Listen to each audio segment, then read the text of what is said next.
공군 검찰단이 인공지능 기술을 군 범죄 수사에 활용하는 과학 수사 기법을 도입합니다.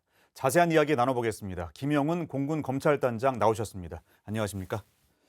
네, 단장님. 그 인공지능 기술이 수사에 도입된 것은 국내 수사기관 중 처음이라고 알려졌는데요. 어떻게 이런 시스템을 개발하게 됐고 앞으로 언제부터 수사에 활용될 계획입니까? 네, 작년 1월 공군 검찰단이 창설되고 제가 단장으로 임명되면서 가장 먼저 했던 생각이 어떻게든 장병들이 우리 공군 검찰단을 신뢰하게 만들어야겠다라는 것이었습니다. 그러다 우연한 기회에 AI를 전공하는 교수님들을 만나 뵙게 되었고 그 후 관련 서적, 국방부 주관 AI 리더스 교육 등을 통해 무조건 이건 공군 검찰 업무에 적용해야겠다는 결심을 하게 되었습니다.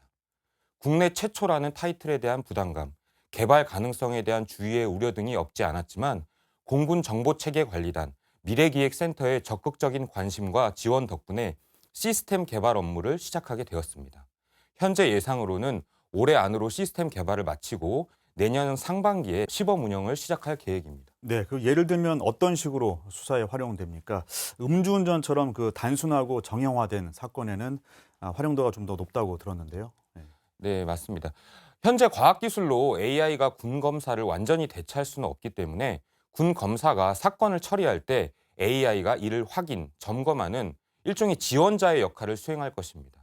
예를 들어 유사 사건에서의 기소, 불기소 또는 기소유예 여부 판단, 적정한 약식 명령 청구액 등을 AI가 군 검사에게 전달하는 것입니다.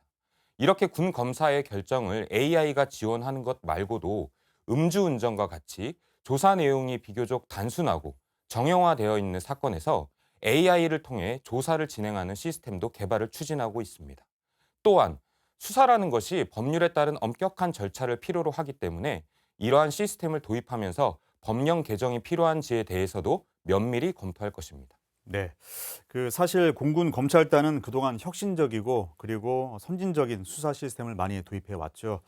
이 부분도 어떤 내용이 있는지 구체적으로 소개를 해 주시죠. 먼저 1, 2, 3 원칙입니다. 한 달 내에 모든 사건의 조사를 시작하고 일반적인 사건은 2달 내에, 복잡한 사건도 3달 내에 처리하자는 원칙입니다. 이러한 원칙을 작년에 공군 검찰단에 확립한 결과 작년 공군 사건의 96%가 모두 3개월 이내에 처리되었고 한 사건당 평균 처리 일수도 35.9일로 최근 3년 대비 45%가 감축되었습니다. 다음으로 피해자에 대한 군 검사의 유선 설명 제도입니다. 기존에는 사건을 처리하면서 피해자에게 간략한 사항을 등기 우편으로 통지하는 것이 전부였습니다. 그러나 작년 1월부터는 사건 접수와 처분 시 등 최소 2회 이상 군 검사, 수사관이 직접 피해자가 원하는 방법, 즉 전화, 문자, 이메일 등으로 피해자가 궁금해하는 사항을 직접 설명해주는 제도를 시행하고 있습니다. 그동안의 피해자 통지 절차가 다분히 수사기관 위주의 방식이었다면 사건 당사자이지만 법에 대해 잘 모르는 피해자 중심으로 제대로 된 설명과 이해가 될 수 있도록 완전히 방식을 전환한 것입니다. 사실 이러한 설명 제도를 운영하면서 많은 시간과 에너지가 소비되는 것이 사실입니다.